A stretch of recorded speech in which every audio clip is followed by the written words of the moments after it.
class 7. We have already started chapter 7, electricity and magnetism. So we'll continue with that. So in the second video lesson, let's start with the sources of electricity. That means what are the sources which generate electricity. So we have different sources of electricity like cells, batteries, then electrical generators, solar cells. I'm sure you have heard of solar cells. What do solar cells do? They convert the solar energy to electrical energy. Nowadays, we want to find some ways to implement the solar cells in maximum possible areas. Why? Because it can actually help us in the future generations when we will be running shortage of other sources of electricity, right? Because we have a tendency to misuse electricity.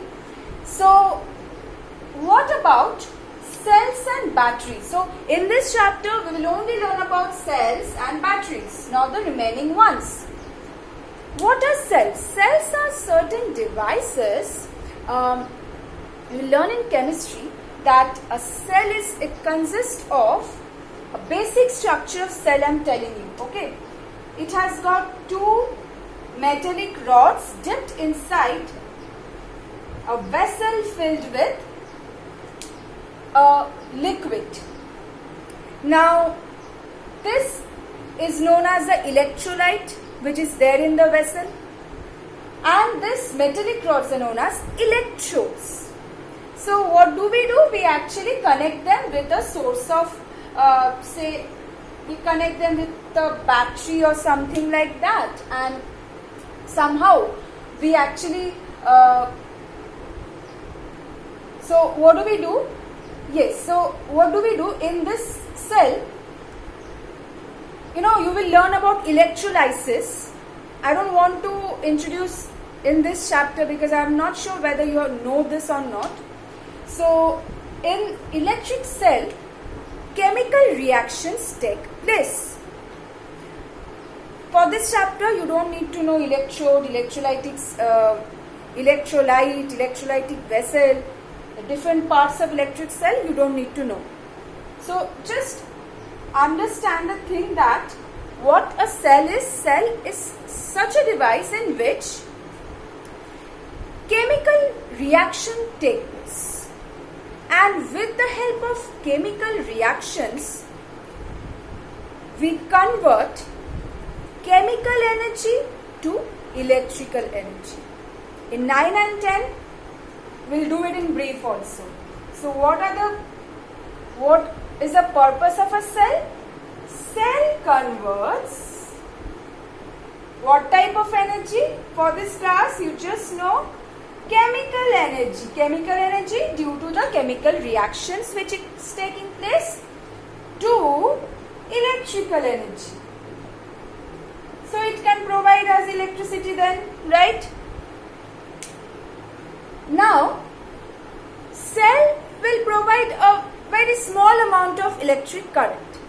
So if you want to produce more amount of electricity, then we use cells combined together to form batteries. TV remotes, you use batteries in the form of combination of 2 or 3 cells. Just see the pictures. Cells, these are all cells.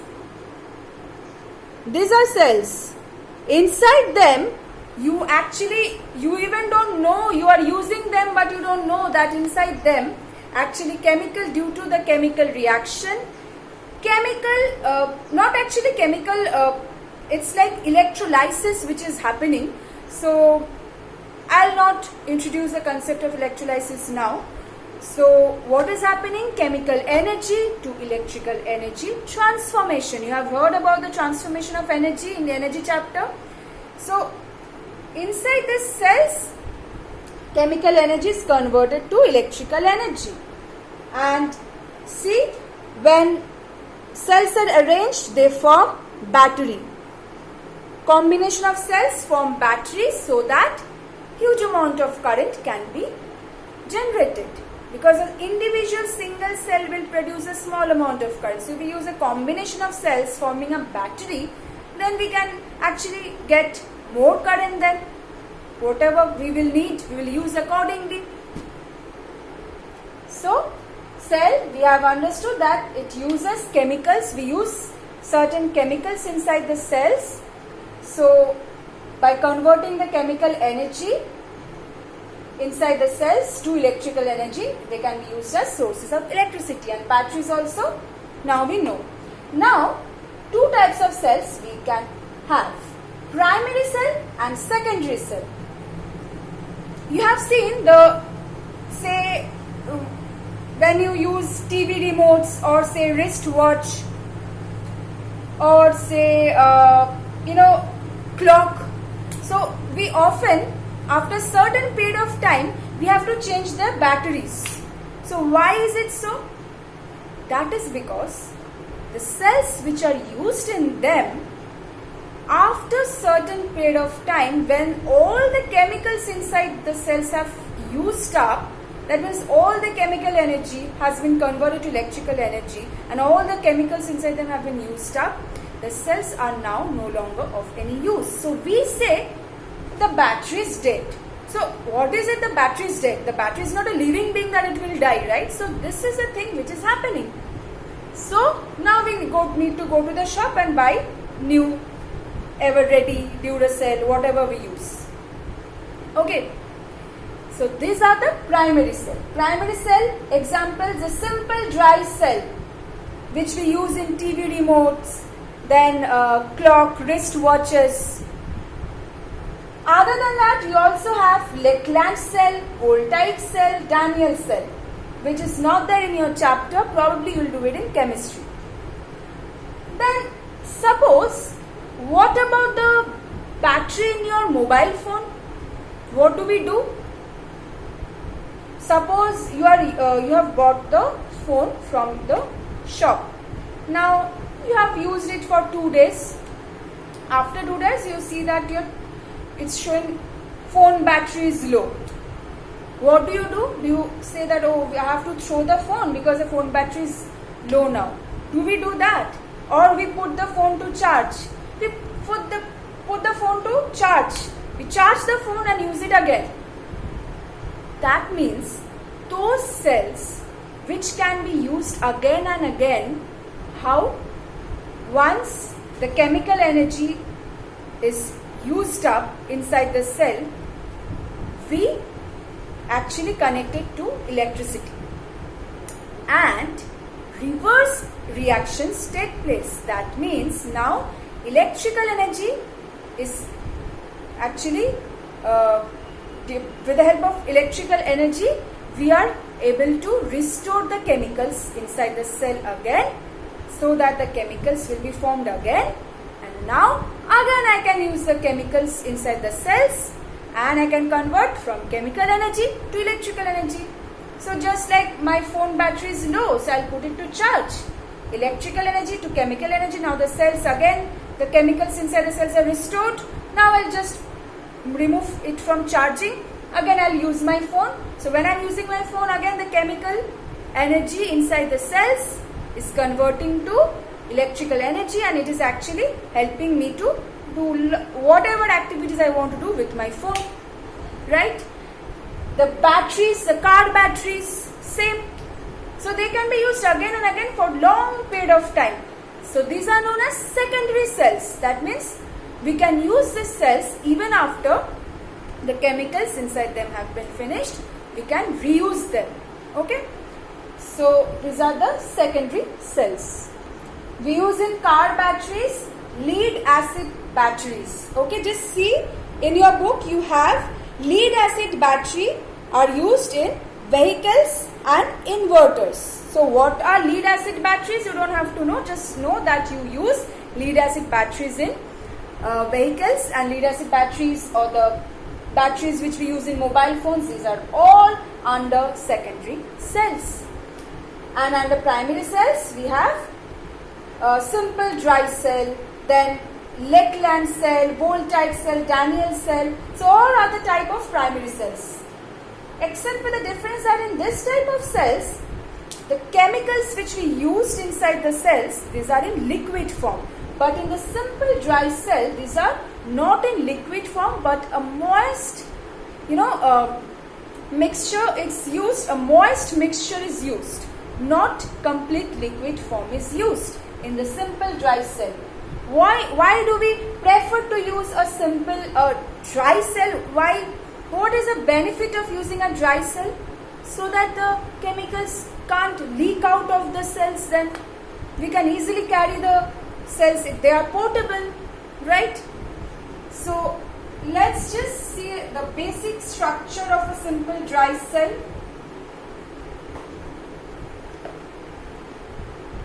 So just see the structure of the cell. This is a zinc container. Zinc container. This one.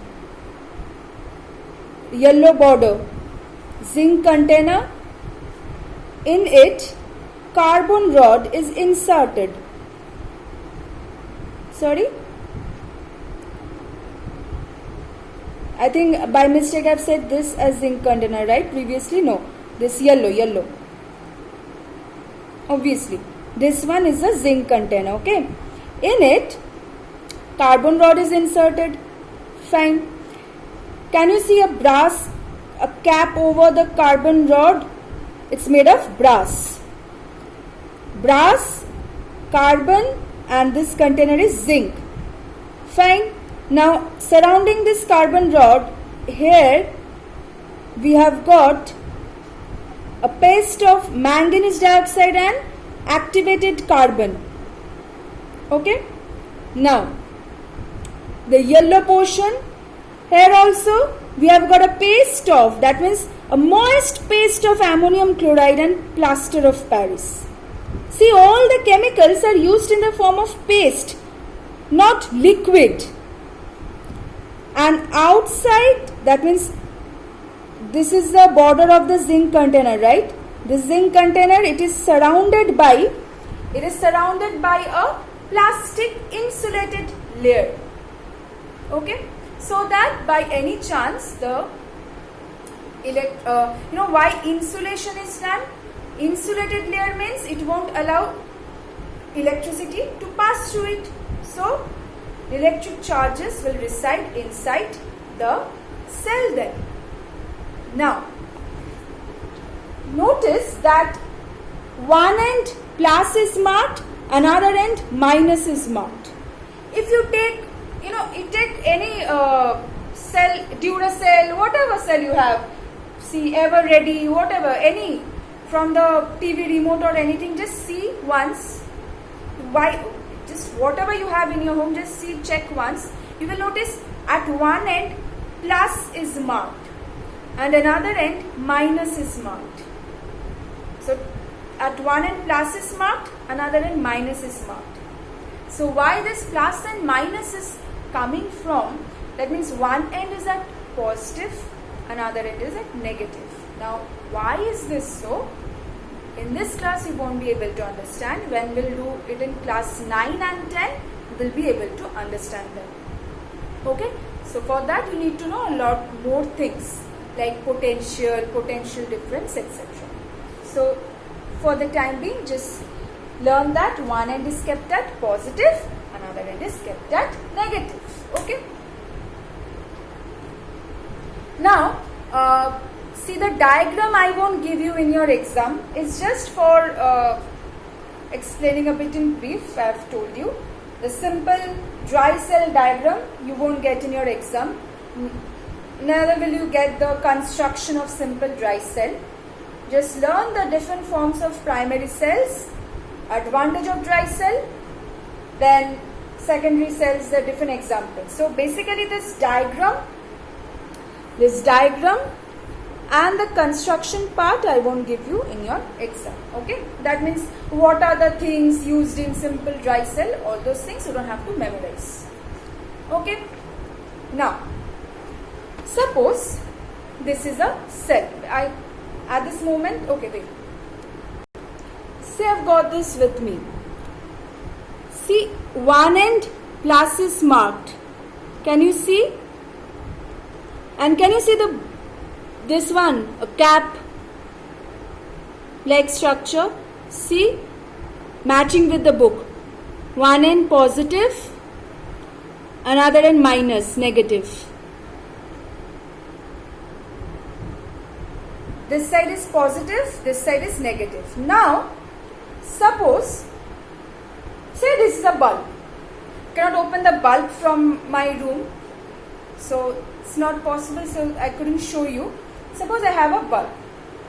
Now I want to connect it with this cell. What will I need? Why will I connect first of all? I want this bulb to glow. For this bulb to glow, I need some electricity. So cell is a source of electricity, so I can use this cell then. Now, how will I connect? With my hands? Is that possible? No. So we need something to connect them, connect these two. So we will need wires. That's why we need electrical wires. Electrical wires connect the source of electricity with the device which you want to run on electricity. Suppose this is a bulb. You want this to glow. So you will connect. You have this diagram with you. See? Have this diagram with you. So one end you have connected with the cell, another end also have connected with the cell. What is the key? I'll tell you later on. So suppose you have the bulb. One end you have connected, you've taken a wire, and one end you have connected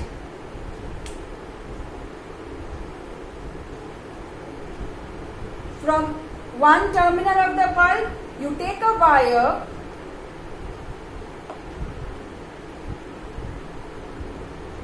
positive, another you take a wire connected with the negative. It's connected with the plus, connected with the negative, minus. You will find that the bulb has started to glow, right? So electric charges are being transferred from the bulb to the from the cell to the bulb, and that's why the bulb getting the electric current, it is glowing, it is working, right? So do you know, in class 8 also I'll tell you, but still, you know, the conventional direction of current is said to be the opposite in direction to the flow of electrons. So if the electrons are flowing from, say, electrons are flowing like this, that means you will understand the direction of current is this. Okay. So this is a bulb, connected one wire from the bulb with the plus end of the cell, another wire from the bulb with the minus end of the cell. Okay, and the bulb will send the electrical energy to the, again I am saying bulb, sorry, the cell will send the electrical energy to the bulb. It will get the electrical energy and it will start glowing. So it can be bulb or whatever device you use. So we need, see, that means the current is flowing in a certain path. So basically,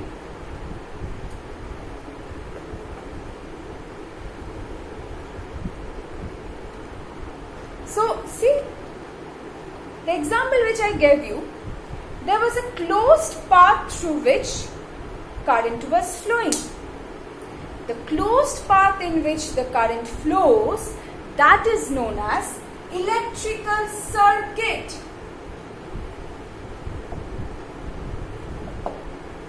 So if I take this bulb, if I take this cell and if I take this bulb and I connect them with wires, electrical circuit will be formed. You have several electrical circuits at your home.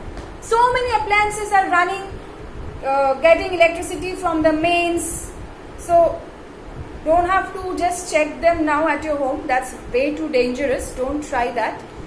So, the closed path through which the current flows, that is known as electrical circuit. So, this is an example of electrical circuit. Now, what are the conditions for an electrical circuit? We need a source of current.